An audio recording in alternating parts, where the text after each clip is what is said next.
नमस्कार, मैं हूं रंजीत झा। ईडी को एक बार फिर से सुप्रीम कोर्ट ने झन्नाटेदार झटका दिया है। ध्यान रहे कि ईडी चीफ संजय मिश्रा को तो 31 जुलाई तक पद खाली करने के लिए कह ही दिया गया था, लेकिन दूसरी तरफ आज जो बड़ी खबर सामने आई है वो कहीं ना कहीं सीधे तौर पर दिल्ली के पूर्व उप मुख्यमंत्री मनीष सिसोदिया के केस को भी प्रभावित करने जैसा है। सुप्रीम कोर्ट का यह आदेश कई मायने में खास है। अब आप सोच रहे होंगे कि कैसा आदेश जारी हुआ है। दरअसल मोदी सरकार पर यह आरोप है कि जांच एजेंसियों के दुरुपयोग के सहारे विपक्ष के नेताओं को डराने, धमकाने और उन्हें तोड़ने की कोशिश की जाती है। और ईडी की जांच की आंच जो है वह सिर्फ दिल्ली में ही नहीं, छत्तीसगढ़ में भी पड़ी हुई है। ऐसे में सुप्रीम कोर्ट ने बड़ा आदेश जारी करते हुए कहा है कि ईडी छत्तीसगढ़ के शराब घोटाले की जांच नहीं करेगी। इस जांच पर रोक है। साथ ही साथ जिन सरकारी अफसरों को, राज्य सरकार के जिन बड़े अफसरों को ईडी परेशान कर रही है, उन्हें भी वो हाथ नहीं लगाएगी। आप उस पर कार्रवाई कर ही नहीं सकते। ईडी को यह सख्त आदेश दिया गया है। सीजेआई डीवाई चंद्रचूड़ के नेतृत्व में सुप्रीम कोर्ट के तमाम जजों ने अब अपना एक्शन दिखाना शुरू कर दिया है। खास करके उन जांच एजेंसियों को लेकर जो सरकार के कंट्रोल में आकर विपक्ष के नेताओं को परेशान करने में जुटी हुई थी, उन सब पर शिकंजा कसा जाने लगा है। बैक टू बैक ईडी को, सीबीआई को सुप्रीम कोर्ट से नोटिस पड़ रहे हैं। वहीं दूसरी तरफ ईडी को जोरदार झटका देते हुए उनकी कार्रवाई पर ही रोक लगा दी गई है। इस मामले में कपिल सिब्बल और अभिषेक मनु सिंघवी ने जबरदस्त दलीलों के साथ ईडी की कार्यस्तानियों को सुप्रीम कोर्ट के सामने रख दिया, जिसके बाद जज साहब ने कड़क एक्शन लेकर ईडी को उनकी जगह दिखा दी है। जरा अपने स्क्रीन पर हेडलाइन देखिए। इसमें एनडीटीवी ने खुद लिखा है, छत्तीसगढ़ शराब घोटाला, सुप्रीम कोर्ट ने अफसरों को दिया अंतरिम संरक्षण, ईडी की जांच पर लगाई रोक। अब यह रोक किस रूप में लगी है? क्योंकि सुप्रीम कोर्ट में कपिल सिब्बल और अभिषेक मनु सिंघवी जैसे धाकड़ वकीलों ने छत्तीसगढ़ सरकार के तरफ से और उन लोगों के तरफ से जिन्हें ईडी परेशान कर रही है, अपनी दलीलें रखी थी और गंभीर आरोप लगाए कि जैसे जैसे चुनाव नजदीक आ रहे हैं, ये लोग यानी ईडी जैसी जांच एजेंसियां, इनकम टैक्स जैसी जांच एजेंसियां जानबूझकर विपक्ष के नेताओं को, विपक्ष शासित सरकारों को परेशान करने में जुटी हुई है। क्या उस वक्त आरोप लगा था, जरा अपने स्क्रीन पर देखिए। इसमें कहा गया है कि पिछली सुनवाई के दौरान छत्तीसगढ़ सरकार ने आरोप लगाया है कि जांच एजेंसी परेशान कर रही है और मुख्यमंत्री भूपेश बघेल को राज्य में कथित 2000 करोड़ रुपए के शराब घोटाले से जुड़े मनी लॉन्ड्रिंग मामले में फंसाने की कोशिश कर रही है।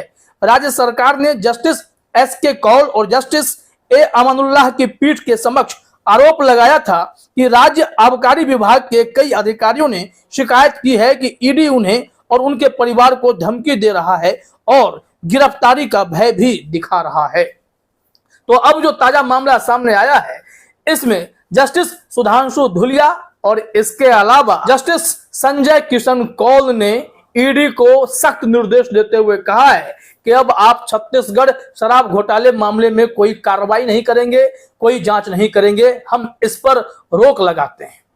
कोर्ट रूम में ऐसा क्या हुआ?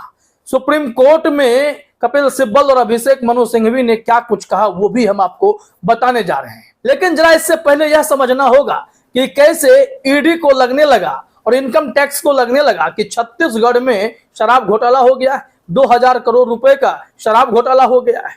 इस मामले में छत्तीसगढ़ के मुख्यमंत्री भूपेश बघेल ने कहा है कि ऐसा कोई घोटाला छत्तीसगढ़ में हुआ ही नहीं है।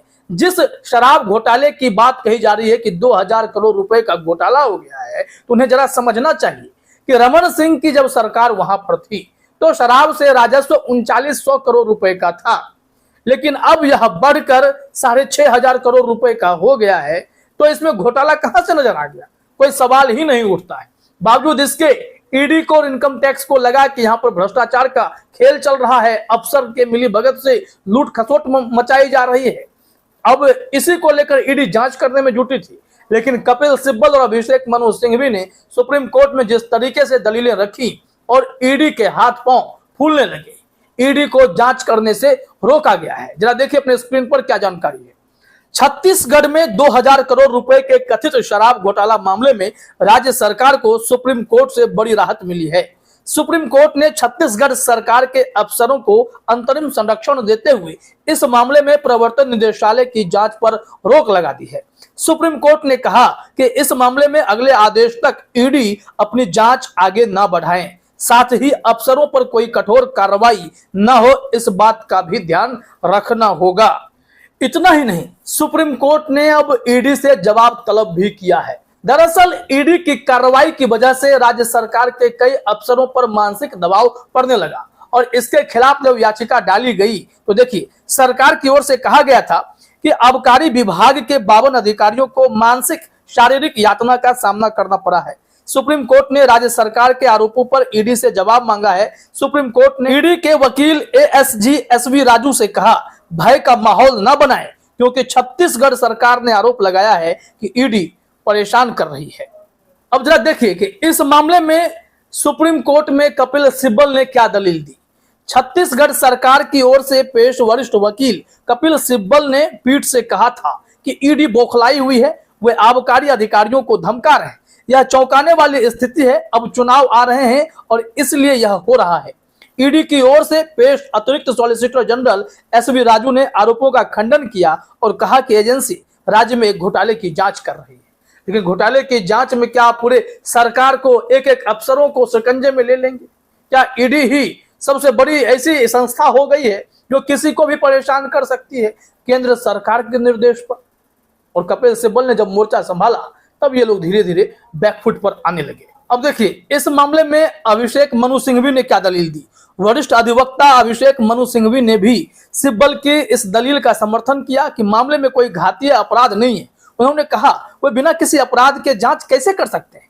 मामले की संक्षिप्त पृष्ठभूमि बताते हुए सिंघवी ने कहा कि शिकायत विशुद्ध रूप से आयकर अधिनियम के तहत दर्ज की गई थी, जो पीएमएलए के तहत एक अनुसूचित अपराध नहीं है। इसके अलावा सक्षम न्यायालय ने अपराध का संज्ञान नहीं लिया और शिकायत वापस कर। फिर देखिए, यहाँ पर जस्टिस कौल ने ईडी की ओर से पेश हुए वकील जो थे, यानी महाधिवक्ता कह सकते हैं, एएसजी वी राजू से पूछा, अगर कोई अपराध नहीं होगा तो क्या होगा। उन्होंने कहा, यदि आप नोटिस जारी करने वाले आदेश को देखें तो आरोप आयकर अधिनियम के तहत है। जहां तक घातीय अपराध का सवाल है, सक्षम न्यायालय द्वारा संज्ञान नहीं लिया गया है। इसके बाद ईडी की तरफ से पेश हुए एएसजी वी राजू ने भी अपनी दलीलें रखनी शुरू कर दी, लेकिन इन्हें अभिषेक मनु सिंघवी ने फिर से टोकते हुए कहा और सुप्रीम कोर्ट के जज के सामने कहा, ये लोग लगातार परेशान कर रहे हैं, अभी तक जांच चल ही रही है। जरा देखिए अपने स्क्रीन पर, सिंघवी ने कहा कि जांच अभी भी जारी है। उन्होंने कहा, वे हमें हर दिन बुला रहे हैं, वे संपत्तियां कुर्क कर रहे हैं, हमें समन और नोटिस जारी कर रहे हैं। जस्टिस कौल ने एएसजी से कहा, इसे जांच को हम आज रद्द तो नहीं कर रहे हैं, आज रद्द तो नहीं किया जा सकता है, लेकिन निश्चित रूप से आप इसे आगे नहीं बढ़ा सकते हैं, इस जांच को आगे नहीं बढ़ा सकते हैं। सख्त आदेश दे दिया गया है। तो कुल मिलाकर जस्टिस संजय किशन कौल और जस्टिस सुधांशु धूलिया ने ईडी को जांच करने से रोक दिया है, छत्तीसगढ़ में अफसरों को प्रताड़ित करने से रोक दिया है और कोई भी कार्रवाई और कोई भी इन्वेस्टिगेशन अब आगे वहां नहीं की जाएगी जब तक सुप्रीम कोर्ट अब इस मामले में कोई और फैसला नहीं ले ले। तो अगर इसको जोड़कर देखें दिल्ली के प्रकरण से, दिल्ली में भी आबकारी नीति को लेकर सीबीआई और ईडी मनीष सिसोदिया के पीछे पड़ी है, केजरीवाल सरकार के पीछे पड़ी है। मनीष सिसोदिया महीनों से जेल में बंद हैं, उन्होंने भी याचिका सुप्रीम कोर्ट में लगाई है। सीजेआई चंद्रचूड़ ने उन्हें भी तारीख दे दी है, ईडी सीबीआई को नोटिस भेज दिया है। अब इसमें सुप्रीम कोर्ट तय करेगा कि ईडी के साथ क्या करना है, मनीष सिसोदिया को राहत देनी है या नहीं देनी है। क्योंकि जब छत्तीसगढ़ के मामले में कपिल सिब्बल और अभिषेक मनु सिंघवी जैसे वकीलों ने अपने दलील से सुप्रीम कोर्ट को यह बताने में सफलता पाई कि छत्तीसगढ़ में ईडी जानबूझकर प्रताड़ित करने में जुटी हुई है, तो सुप्रीम कोर्ट ने वहां पर ब्रेक लगा दिया। अब मामला जब दिल्ली का उठेगा तो क्या यहां भी ईडी और सीबीआई पर ब्रेक लगेगा, देखना होगा। सुप्रीम कोर्ट के फैसले का इंतजार रहेगा। फिलहाल इस वीडियो में इतना ही। आप सभी का हमसे जुड़ने के लिए बहुत बहुत धन्यवाद।